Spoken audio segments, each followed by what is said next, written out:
অনেকেই জানতে চাইছেন যে জার্মানিতে কি কি উপায়ে আসা যায় যদি পড়াশোনার যে পাথওয়ে আছে সেই পাথওয়ে দিয়ে কেউ আসতে চায়। অনেকগুলোই পাথওয়ে আছে, একটি হচ্ছে উচ্চশিক্ষার জন্য, আর একটা হচ্ছে ভোকেশনাল ট্রেনিংয়ের জন্য। তো ভোকেশনাল ট্রেনিংকে জার্মানিতে বলা হয় আউসবিল্ডিং।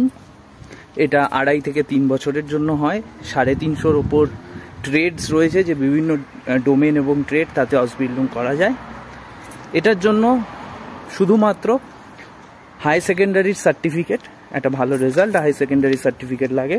কিন্তু ভাষাগত যোগ্যতা, জার্মানির যে ল্যাঙ্গুয়েজ, জার্মান ল্যাঙ্গুয়েজ, তাতে B1, কিছু কিছু ক্ষেত্রে B2 লাগে, আর B1ও লাগে। B2 থাকলে সমস্ত আউসবিল্ডিংয়ের অপশানস আপনার কাছে খুলে যায়। এছাড়া আরেকটি যেটা এরপরে, সেটা হলো যে ব্যাচেলার্স করতে, ব্যাচেলার ডিগ্রি করতে আসতে পারেন। বিভিন্ন ডোমেন আছে, ইঞ্জিনিয়ারিং, কমার্সের দিকে, বা এনভায়রনমেন্টাল সায়েন্স, আর্টস, বিভিন্ন ডোমেনে। আপনি যদি ইংলিশ ভাষায় ব্যাচেলার করতে চান, সেটা একটা অপশান থাকে।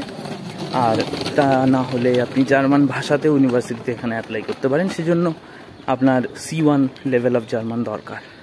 আর এরপর মাস্টার্স করতে আসতে পারেন, MBA, MS, ME, যে সমস্ত ডিগ্রি হয় জার্মানিতে, এবং PhD করার জন্য আসতে পারেন। সেক্ষেত্রে স্কলারশিপস, সেক্ষেত্রে PhDর যে স্টাইপেন্ড, সেগুলো আপনারা পেতে পারেন। তো পড়াশোনার ক্ষেত্রে এই 4টি হলো মূল পাথওয়ে। একটা হলো আউসবিল্ডিং, ব্যাচেলার্স, মাস্টার্স অ্যান্ড PhD। এই 4টে পাথওয়েতে আপনারা আসতে পারেন। অনেকেই হয়তো ব্যাচেলার্স, মাস্টার্স আর PhD সম্পর্কে তথ্য সব জানেন, অনেকটাই জানেন, কিন্তু আউসবিল্ডিং এটি একটি পার্টিকুলারলি জার্মানিতে বিদেশি শিক্ষার্থীরাও বহুদিন ধরে এখনও আসছে, ইন্ডিয়া, বাংলাদেশ থেকেও।